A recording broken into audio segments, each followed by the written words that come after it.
So now that we've talked about the pandas mnemonic for drugs that can induce methemoglobinemia, let's talk about the treatment of methemoglobinemia.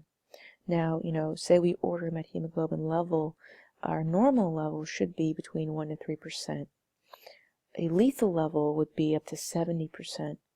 And having severe symptoms, serious symptoms, tends to occur between 25 to 50%. We get particularly concerned at 30% and above. Now, the treatment for methemoglobin, there's multiple. First of all, you want to apply oxygen to them, and then if they're dehydrated or hypovolemic, you want to give them IV fluids. But the treatment that we all know by heart is, number one,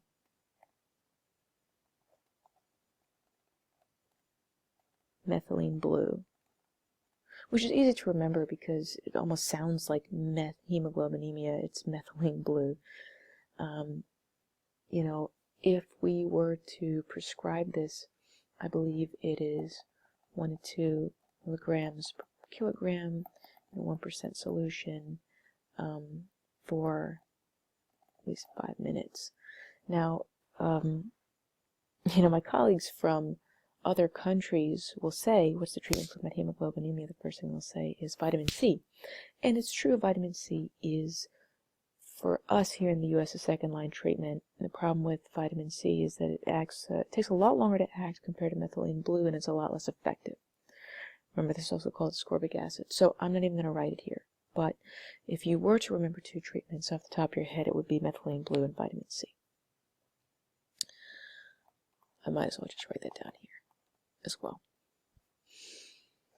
Now, how does this fit into the story of cyanide poisoning? Well, let's shift gears a little bit. Now, cyanide poisoning,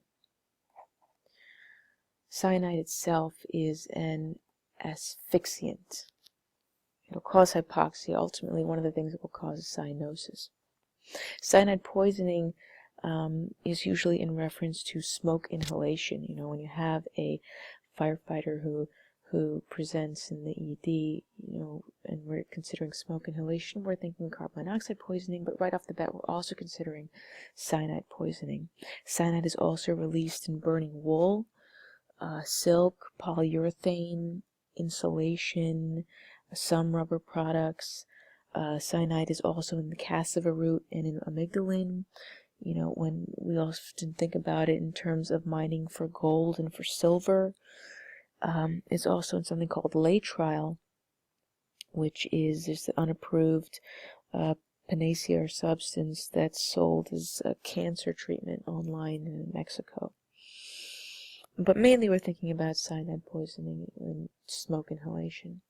Now, what's the problem with cyanide? The problem is that cyanide inhibits cytochrome oxidase. If we inhibit cytochrome oxidase, we prevent aerobic respiration, which is going to lead to hypoxia and likely death. So we don't want this to happen. Now, there are multiple treatments for cyanide poisoning. The most up-to-date treatment, the most current treatment, is hydroxycobalamin, which is a precursor for vitamin B12. Now, hydroxycobalamin works by binding cyanide. So it binds cyanide. It forms cyanocobalamin, which we want to form because cyanocobalamin is readily excreted. Okay, it's one way that we can get cyanide out of our bodies by forming this compound.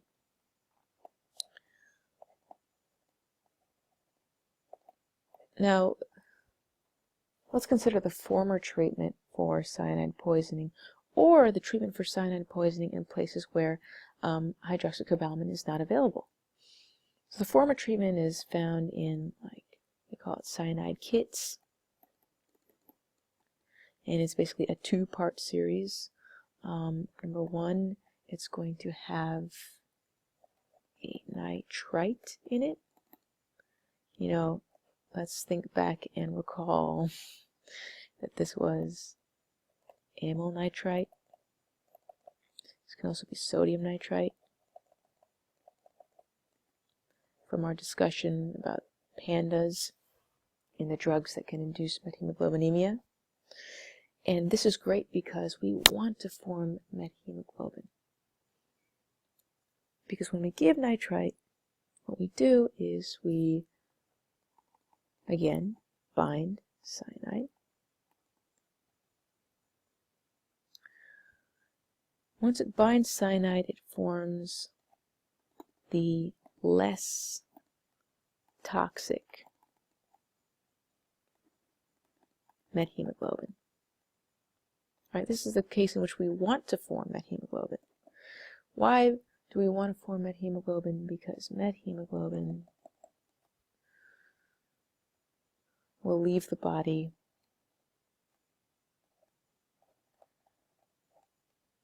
in about 120 days. Okay, so this is a relatively slow way to start getting rid of the cyanide. But remember that this is a two-part process. On the one hand, we're giving nitrites, and on the other hand, we're giving thiosulfate.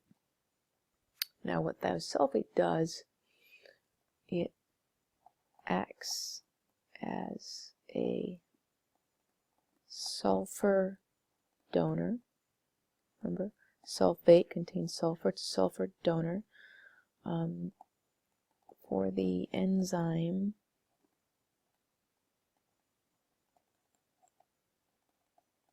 rhodinase. Okay. And this enzyme converts cyanide into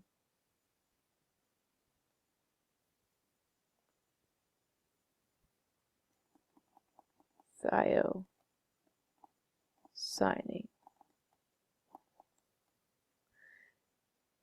This thiocyanide, just like cyanocobalamin, is readily excreted. Okay? So this is fast. And again, this is fast. So again, the current treatment is using hydroxycobalamin. This is fast excretion of this compound. In the former treatment or in places where they don't have hydroxycobalamin readily available, you have the nitrite mechanism, which involves the formation of methemoglobin, because methemoglobin is less toxic compared to the inhibition of cytochrome oxidase, right? We would rather have the formation of methemoglobin, which is going to leave the body in 120 days, than have the inhibition of cytochrome oxidase, which is going to prevent aerobic respiration, which is going to lead to hypoxia and possibly death. And on the other hand, we're also utilizing thiosulfate to act as a sulfur donor for this very critical enzyme that will form thiocyanate, which itself is readily excreted. So it's a two-part mechanism. So here we can see how G6P deficiency can lead to the conversion, will prevent the formation of the reducing agent NADPH, which will prevent the formation of the ferrous iron to bind oxygen. Instead, will form ferric iron, which will not bind oxygen and can lead to hypoxia and ultimately cyanosis. In this process, we are forming methemoglobinemia. Now, there are other drugs that can cause the formation of methemoglobinemia, which again is a hemoglobin with a ferric iron bound to it, which cannot bind oxygen, right? And sometimes we do want to form methemoglobin, which is advantageous for us because